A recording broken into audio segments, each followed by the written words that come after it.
Mr. Mueller, over here. Mr. Mueller, did you indeed interview for the FBI director job one day before you were appointed as special counsel? My understanding, I was not applying for the job.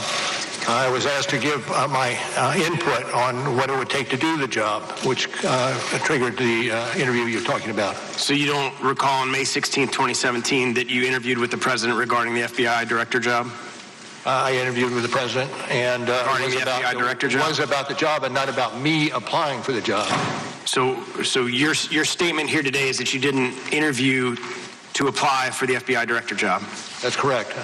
So did you tell the vice president that the FBI director position would be the one job that you would come back for? You don't recall that one? You don't recall that? No. Okay. Given your 22 months of investigation, tens of millions of dollars spent, and millions of documents reviewed, did you obtain any evidence at all that any American voter changed their vote as a result of Russians' election interference? I'm not going to speak to that. You can't speak to that? After 22 months of investigation, there's not any evidence in that document before us that any voter changed their vote because of their interference, and I'm asking you based on all of the documents that you reviewed. That was outside our purview. Russian meddling was outside your purview? But the impact of that meddling was undertaken by other agencies. Okay. You stated in your opening statement that you would not get into the details of the Steele dossier. However, multiple times in Volume 2 on page 23, 27, and 28, you mentioned the unverified allegations. How long did it take you to reach the conclusion that it was unverified? I'm not going to speak to that. It's actually in your report multiple times that it's unverified, and you're telling me that you're not willing to tell us how you came to the conclusion that it was unverified. True. When did you become aware that the unverified Steele dossier was included in the FISA application to spy on Carter Page? I'm sorry, what was the question? When did you become aware that the unverified Steele dossier was included in the FISA application to spy on Carter Page? I'm not going to speak to that. Your team interviewed Christopher Steele, is that correct? Not going to get into that. You can't tell this committee as to whether or not you interviewed Christopher Steele in a 22-month investigation with 18 lawyers. As I said at the outset, that is one of the investigations that is being handled by others in the Department of Justice. Yeah, but you're here testifying about this investigation today, and I am asking you directly, did any members of your team or did you interview Christopher Steele in the course of your investigation? And I am not going to answer that question, sir. You had 2 years to investigate. Not once did you consider it worthy to investigate how an unverified document that was paid for by a political opponent was used to obtain a warrant to spy on the opposition political campaign. Did you do any investigation in that whatsoever? I do not accept your characterization of what occurred. What would be your characterization? I'm not going to speak any more to it. So you can't speak any more to it, but you're not going to agree with my characterization.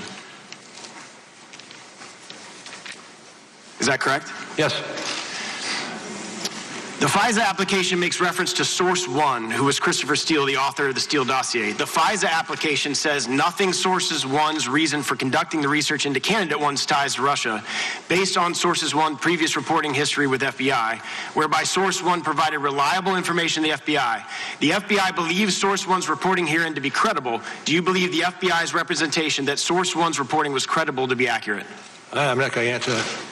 So you're not going to respond to any of the questions regarding Christopher Steele or your interviews with them? Well, as I said at the outset this morning, that was one of the investigations that I could not speak to. Well, I don't understand how, if you interviewed an individual on the purview of this investigation that you're testifying to us today, that you've closed that investigation, how that's not within your purview to tell us about that investigation and who you interviewed.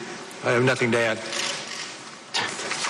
Okay, well, I can guarantee you that the American people want to know, and I'm very hopeful and glad that AG Barr is looking into this and the Inspector General is looking into this, because you're unwilling to answer the questions of the American people as it relates to the very basis of this investigation into the president and the very basis of this individual who you did interview. You're just refusing to answer those questions.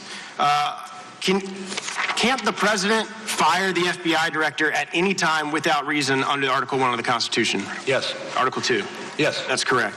Can't he also fire you as special counsel at any time without any reason? I believe that to be the case. Under Article 2? Well, hold on just a second. You said without any reason.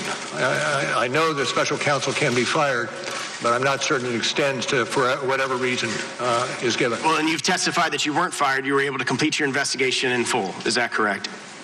I'm not going to add to what I've stated before. My time's expired. Gentleman's time has expired. The gentlelady from Pennsylvania. From Texas. Thank you, Mr. Chairman, and thank you, Mr. Mueller, for being with us close to the afternoon now. Director Mueller, now I would like to ask you about the president's answers relating to Roger Stone. Roger Stone was indicted